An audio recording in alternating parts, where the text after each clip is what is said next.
ಇವತ್ತು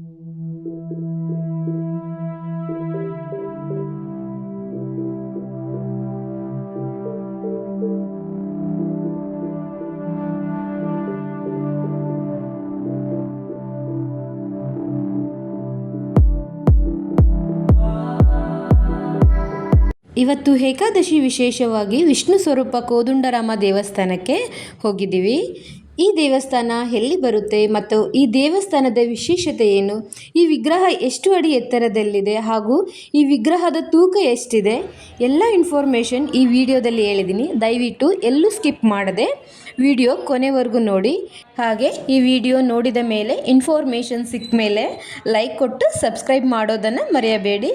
ಸೊ ಈ ದೇವಸ್ಥಾನದ ವಿಶೇಷತೆ ಏನು ಅಂತ ನೋಡೋಣ ಬನ್ನಿ. ಮಹಾವಿಷ್ಣು ಶಿವಕೇಶವ ಸ್ವರೂಪ ದರ್ಶನವನ್ನು ಪ್ರತಿಬಿಂಬಿಸುತ್ತದೆ. ಅಂದರೆ ಸಕಲ ಬ್ರಹ್ಮಾಂಡವನ್ನು ಒಳಗೊಂಡಿರುವ ಶಿವಕೇಶವ ಸ್ವರೂಪ ಹೊಂದಿದೆ. ಅಂದರೆ ಮಹಾವಿಷ್ಣು, ಬ್ರಹ್ಮ, ಸ್ಕಂದ, ವಿನಾಯಕ, ನರಸಿಂಹ, ಆಂಜನೇಯ, ಗರುಡ, ಋಷಿಮುನಿಗಳು ಸಹ ಕಾಣಬಹುದು.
ಮಹಾವಿಷ್ಣುವಿನ ಪ್ರತಿಭೆ 420 ಟನ್ ವೇಟ್ ಇದೆ ಹಾಗೂ 108 ಅಡಿ ಎತ್ತರದ ಏಕಶಿಲಾ ವಿಗ್ರಹವಾಗಿರುತ್ತೆ.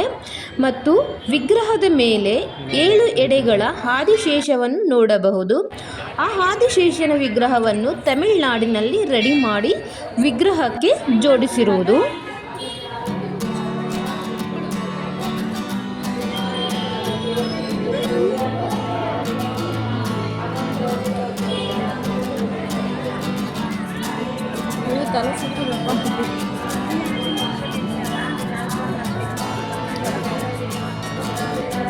ವಿಷ್ಣುವಿನ 11 ಮುಖಗಳು, 22 ಕೈಗಳು ಕಾಣಬಹುದು. ಈ ವಿಶ್ವರೂಪ ಭಗವಂತನ ಅನಂತ ರೂಪವನ್ನೇ ಬಿಂಬಿಸುತ್ತದೆ ಹಾಗೂ ವಿಷ್ಣುವಿನ ಪಾದಗಳನ್ನು ನೋಡಿ ನಮಸ್ಕರಿಸಲು ಒಬ್ಬರಿಗೆ 100 ರೂಪಾಯಿ ಟಿಕೆಟ್ ಅಂತ ಹೇಳಿ ಇರುತ್ತದೆ.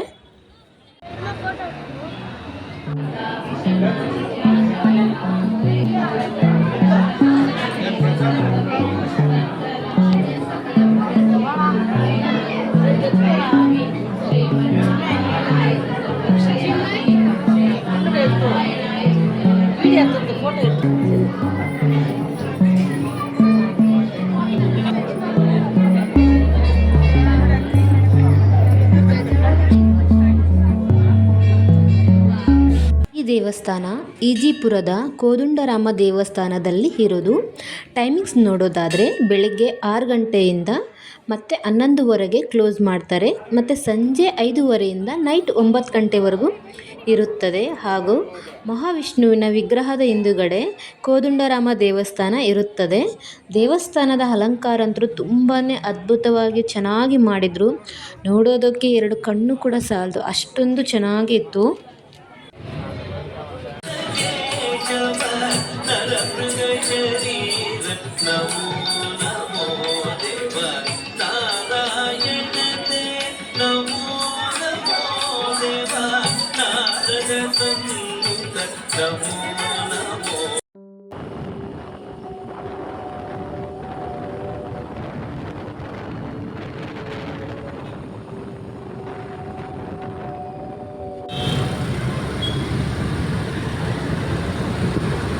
ನಾವು ಭಗವಂತನ ದರ್ಶನ ಪಡೆದು ಪ್ರಸಾದ ತಗೊಂಡು ಮತ್ತೆ ನಮ್ಮ ಏರಿಯಾಗೆ ಬಂದ್ವಿ.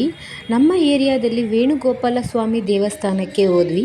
ಇವತ್ತು ಎಲ್ಲ ವಿಷ್ಣುವಿನ ದೇವಸ್ಥಾನದಲ್ಲಿ ಭಗವಂತನ ಅಲಂಕಾರ ಅಂತೂ ತುಂಬಾ ಅದ್ಭುತವಾಗಿ ಮಾಡಿದರು. ಸೊ ಈ ದೇವಸ್ಥಾನ ಹೇಗಿದೆ ಅಂತ ತೋರಿಸ್ತೀನಿ ಬನ್ನಿ.